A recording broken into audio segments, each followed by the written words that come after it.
Why are you in my country? Why are you here? Here? Yeah, why are you in America? Visiting. I don't like you guys here. Oh, is There's it? too many of you guys here. Oh. Now the Indian man caught off guard doesn't flinch. Instead, he simply responds with a calm, "Oh, is it?" and walks away with a composed, "All right." The incident appears to have taken place in a parking lot. No provocation, no argument. విన్నారు కదా, why are you in my country. So చూసారు కదండి, మొత్తానికి ఎక్కడైనా కానీ కూడా, ఏ దేశంలోనైనా కానీ కూడా, వాళ్ళ దేశానికి సంబంధించిన వ్యక్తుల కన్నా పరాయి దేశపు వాళ్ళు ఎక్కువగా కనిపించినప్పుడు ఏమైపోతుందంటే, ఒకలాంటి అభద్రతా భావం, అంటే వాళ్ళ రైట్స్ని మనం కొల్లగొడుతున్నాం అనే భావన వాళ్ళలో వస్తుంది. అండ్ ఎస్పెషల్లీ ఏంటంటే అది రేసిజం కాదండి, అది రియాలిటీ.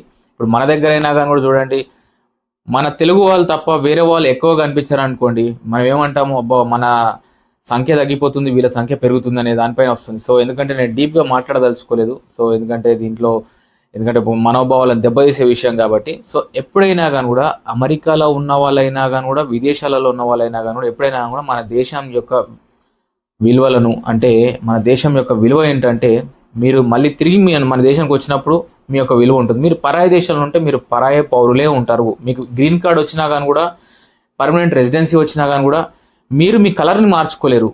అంత క్లియర్గా చెప్తున్నాడు అతను, బ్రౌన్ స్కిన్ అనేసి. సో ఆ బ్రౌన్ స్కిన్ అనే పదం అంటే మీరు పాస్పోర్ట్ చేంజ్ అయిందనేసి, లేకపోతే గ్రీన్ కార్డ్ వచ్చిందనేసి, మేము ఆ దేశానికి చెందిన వాళ్ళం అనేసి మీరు మురుస్తారు. కానీ ఎప్పుడైతే వాళ్ళ దేశంలో వాళ్ళకు ఒక అభద్రతా భావానికి గురైనప్పుడు ఏమైందంటే, అది రేసిజం అని అంటారు. నా దృష్టిలో రేసిజం కాదండి, అది రియాలిటీ అని చెప్తాను. ఎప్పుడైనా కానీ కూడా, అది మనమైనా కానీ అలానే చేస్తాం, ఎవరైనా కానీ కూడా అలాగే చేస్తారు.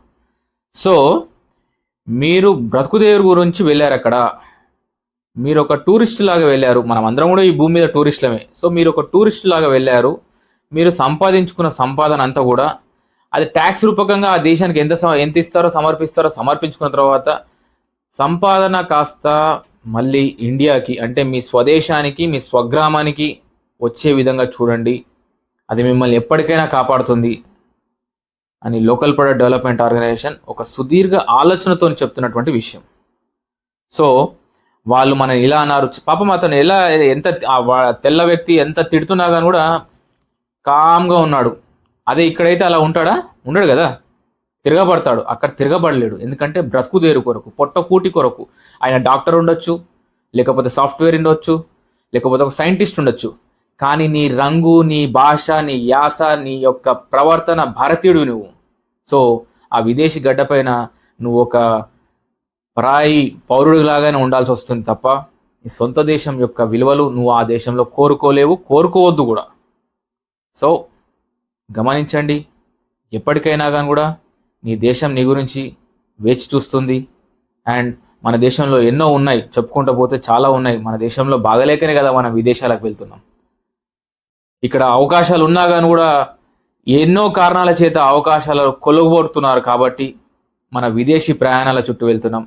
అవి కూడా ఉన్నాయి మాట్లాడుకుంటూ పోతుంటే. కానీ ఎక్కడో ఒక దగ్గర మనం ఒక నిర్ణయం తీసుకునేసి అందరూ కలిస్తేనే మన భారతదేశం అభివృద్ధి చెందుతుంది.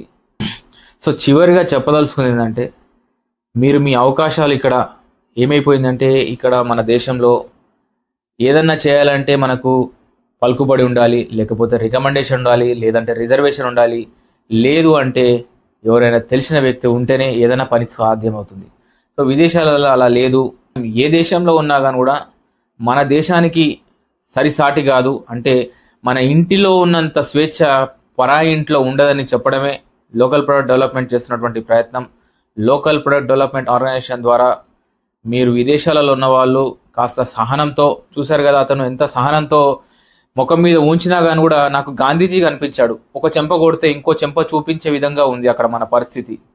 సో గాంధీజీ మార్గంలో మీరు ఉండండి అక్కడ ఉన్నంతసేపు, ఎందుకంటే విదేశాల్లో ఉన్నారు కాబట్టి. అతన్ని చూసి మనం అక్కడ విదేశాల్లో ఉన్న వాళ్ళు కూడా కాస్త నేర్చుకోవాల్సింది ఏంటంటే, మీరు సహనం కోల్పోవద్దు. అతను ఎంత ఓర్పుగా ఉన్నాడంటే మీరు అలా ఓపికతో ఉండండి. వాళ్ళు కొట్టినా కానీ కూడా భరించండి, ఎందుకంటే మీరు విదేశీ గడ్డపై ఉన్నారు కాబట్టి, మీరు సొంతింట్లో లేరు మీరు. సో విదేశాల్లో ఉన్న వాళ్ళు అందరూ కూడా, భారతీయులు కానివ్వండి ఎవరైనా కానీ కూడా, మీ సొంతింటి స్వేచ్ఛ పరాయి ఇంట్లో ఉండదు అని చెప్పడమే లోకల్ ప్రొడక్ట్ డెవలప్మెంట్ ఆర్గనైజేషన్ మీరు జాగ్రత్తగా ఉండండి. మీ కుటుంబ సభ్యులు భారతదేశంలో ఉన్నారు, సో మీరు జాగ్రత్తగా ఉండండి, సహనం కోల్పోకండి, ఓర్పుతో ఉండండి. విదేశాలలో మీరు ఉన్నారు కాబట్టి మీరేదో పాస్పోర్ట్ వచ్చింది, మా గ్రీన్ కార్డ్ వచ్చింది, మనకు అక్కడ పర్మనెంట్ సిటిజన్షిప్ వచ్చింది అనేసి మీరు ఎంత అనుకున్నా కానీ కూడా మీరు ఫస్ట్ గ్రేడ్ సిటిజన్ కింద పరిగణించదు అక్కడ గవర్నమెంట్ కానివ్వండి, అక్కడ ప్రజలు కానివ్వండి. మీరు 4th గ్రేడ్ సిటిజన్స్ కింద ఉంటారు. ఈ టాపిక్ గురించి రానున్న రోజుల్లో ఖచ్చితంగా నేను డిస్కస్ చేస్తాను. కాకపోతే ఏంటంటే ఈ వీడియో చూసిన తర్వాత ఖచ్చితంగా ఒక మెసేజ్ అనేది లోకల్ పార్టీ డెవలప్మెంట్ ఆర్గనైజేషన్ ద్వారా ఇవ్వాలి. మీరు సహనంతో ఉండాలి, ఓర్పుతో ఉండాలని కోరుకుంటూ సెలవు.